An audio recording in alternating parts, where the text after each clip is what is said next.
यापूर्वी विश्वनाथराव पाटील, त्यानंतर प्रवीणसिंह पाटील यांनी नगराध्यक्षपदाच्या कालावधीमध्ये अनेक विकासकामे यापूर्वी केलेले आणि त्यांचा आदर्श विश्वनाथराव पाटील, प्रवीणसिंह पाटील यांचा आदर्श घेऊन यांनी आत्ता लोकनेते आदरणीय सदाशिव मंडलिक साहेब आणि संजयदादा मंडलिक, प्रवीणसिंह पाटील आणि आता वीरेंद्रदादा नवीन युवा नेतृत्व ह्यांच्या मार्गदर्शनाखाली आणि ह्यांच्या नेतृत्वाखाली आत्ता जो यापुढं ह्या पंचवार्षिक आत्ताच्या निवडणुकीमध्ये लोकांना, नागरिकांना अत्यंत आत्मविश्वास आहे की ही यापुढची जी विकास कामं ही ह्या मंडळींच्याकडूनच ह्यांच्या नेतृत्वाखालीच होणार, हे लोकांना अगदी मनवून पटलेलं आहे. मागच्या 5 वर्षाच्या कालावधीचा जर बघितला तर तो कालावधी लोकांना अजिबात मान्य नाही. याचं कारण म्हणजे सत्ता आल्यानंतर काही दिवसातच ह्या नगरसेवकांच्यामध्ये मतभेद आणि भांडणं, तुकाराम चौकावर भांडणं दिसून आली.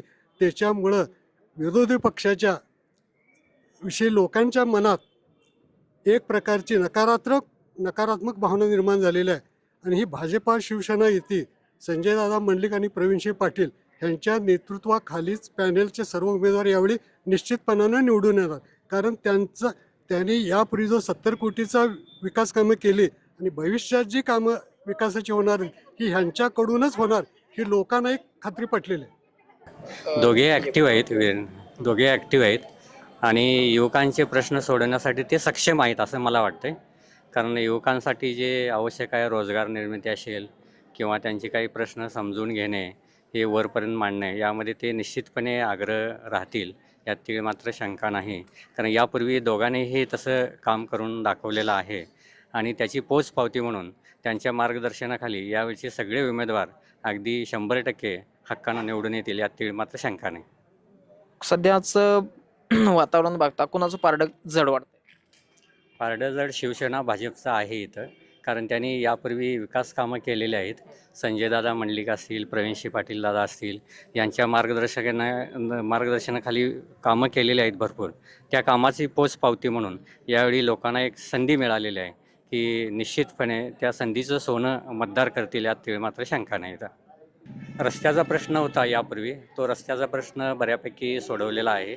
गटारीचा प्रश्न आता RCC गटार करायला सगळीकडे सुरूच आहेत शासन निधी म्हणून. शासनाचा जास्तीत जास्त निधी आणण्याचा प्रयत्न या ठिकाणी केलेला आहे. उमेदवार आमच्या नेते संजयदादा मंडलिक असतील, प्रवीणदादा पाटील असतील, यांनी जास्तीत जास्त निधी खिचून आणण्याचा प्रयत्न केलेला आहे.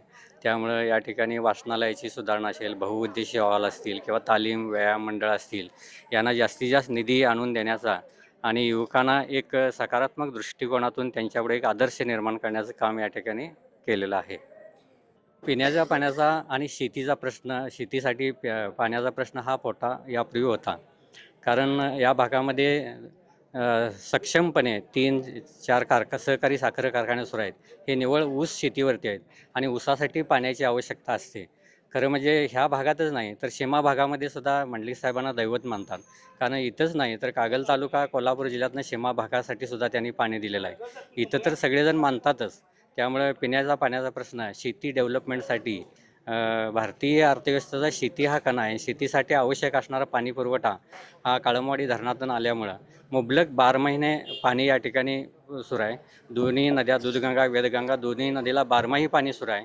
त्यामुळे शेतीचा प्रश्न, पिण्याच्या पाण्याचा प्रश्न या ठिकाणी चांगल्या प्रकारे सुटलेला आहे असं मला वाटतं. इथं विरोधकांनी असं रान उठवलं की आम्ही अंबाबाईचं देऊळ बांधलं आणि शिवाजी महाराजांचा पुतळा आम्ही उभा केला.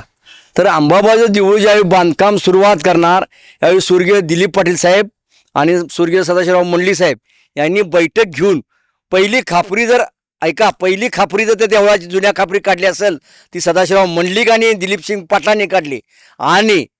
आणि त्यानंतर बांधकामासाठी कर्मचाऱ्यांच्याकडनं आपल्या कारखान्यातनं दिलीपसिंग पाटील यांनी सगळ्यांनी मिळून पैसे गोळा केले. परत शासनानं पैसे दिले. त्या शासनाच्या पैशामध्ये हे सगळं अंबाबाई देऊळ बांधलं गेलं.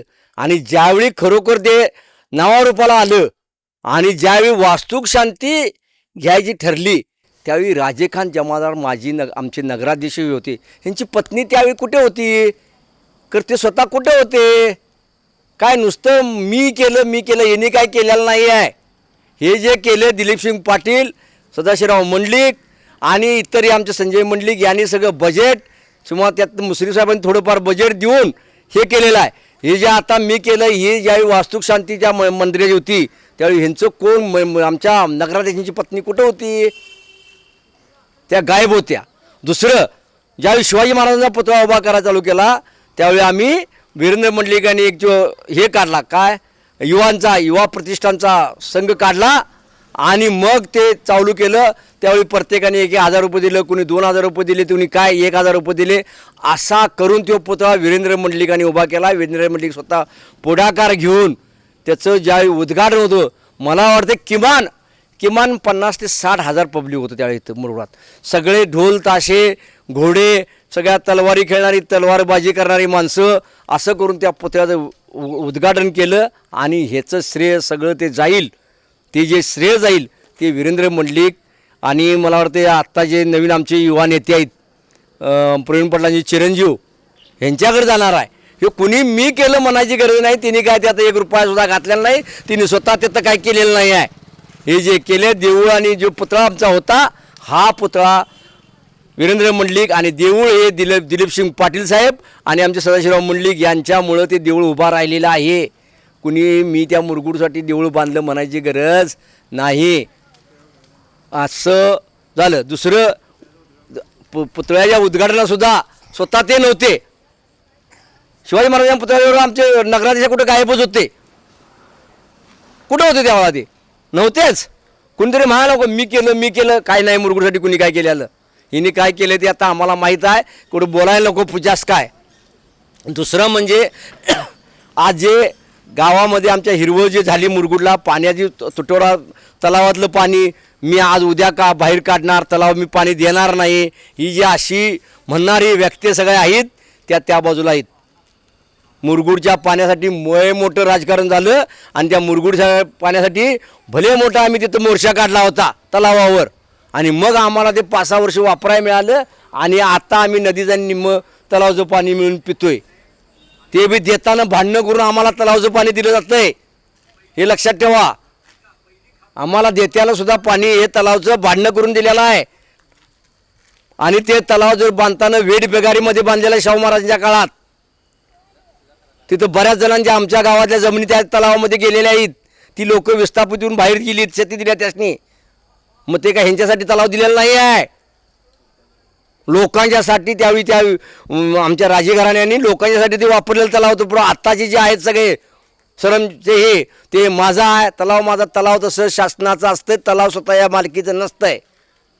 ते लोकहितासाठी, लोकांच्या जीवनासाठी बांधलेलं तलाव होतं. आता सुद्धा तुम्ही ते माझंच आहे, मीच पाणी सोडणार नाही, मी हे करणार नाही, हे जे चाललं ते पहिलं राजकारण बंद करा. लोकांच्या हितासाठी काहीतरी करा. आणि म्हणून लोकांच्या हितासाठी म्हणून संजय मंडलिक, प्रवीण सिंग पाटील, युवा नेते, सगळे युवा ब्रिगेडर ही एकत्र आलेले आहे.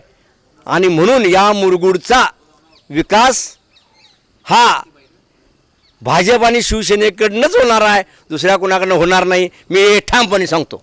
मुरगुडमध्ये जेव्हा मुश्रीफ साहेबांना कुणी साथ दिली नव्हती त्यावेळा प्रवीणसिंह पाटलांनी साथ दिली होती त्यांना. आणि त्यांच्या म्हणजे कुणी मुश्रीफांच्यावर कोणी नव्हतं. मंडलिक मुश्रीफ ज्यावेळेला वाद झाले तेव्हा मुश्रीफांच्यावर कोणी नव्हतं. त्यावेळी आदरणीय प्रवीणसिंह पाटील दादा यांनी त्यांची साथ दिली. अक्षरशः मोठ्या भावासारखं त्यांनी त्यांचा मदत केली, त्यांच्या पाठीशी राहिलं. आणि जेव्हा राजे खान जमादारांनी म्हणजे रणजितसिंह पाटील दादा हे त्यांना जवळ घेतले आणि प्रवीणदादांना त्यांनी लांब केलं. मग त्यांचं काम काय आहे मुश्रीफ साहेबांचं, ह्यांच्यातली लोक फोडून घ्यायची, त्यांच्यातली लोक फोडून घ्यायची. आता आम्हाला गावातल्या सर्वसामान्य कार्यकर्त्यांना मी वाटतंय, आता तो झेंडा पिक्चर बाळासाहेब ठाकरे यांचा झेंडा पिक्चर निघालता, त्यामध्ये एक गाणं आहे, विठ्ठला कोणता झेंडा घेऊ हाती. मग आम्हाला बी तेच वाटलं की आम्ही कुठला झेंडा हाती घेऊ. मग पहिल्यापासून आलेले बाळासाहेब ठाकरे यांच्यातनं भगवे, शिवाजी महाराजांचा म्हणजे युद्धातला झेंडाही भगवाच होता. म्हणून आम्ही बी भगव्याचा विचार केला आणि भगवा झेंडा हातात घेतला. भाजप शिवसेना आघाडी बरोबर त्यांच्यावर आम्ही आघाडी केली आता नगराध्यक्ष पदाच्या उमेदवार सुहासिनी देवी प्रवीणसिंह पाटील या मोठ्या मताधिक्याने निवडून आले. त्यांचं पूर्ण पॅनल होणार आहे, 21-0 होणार आहे. विरोधकांचा सुपडा साफ होणार आहे, एवढंच मी बोलतो.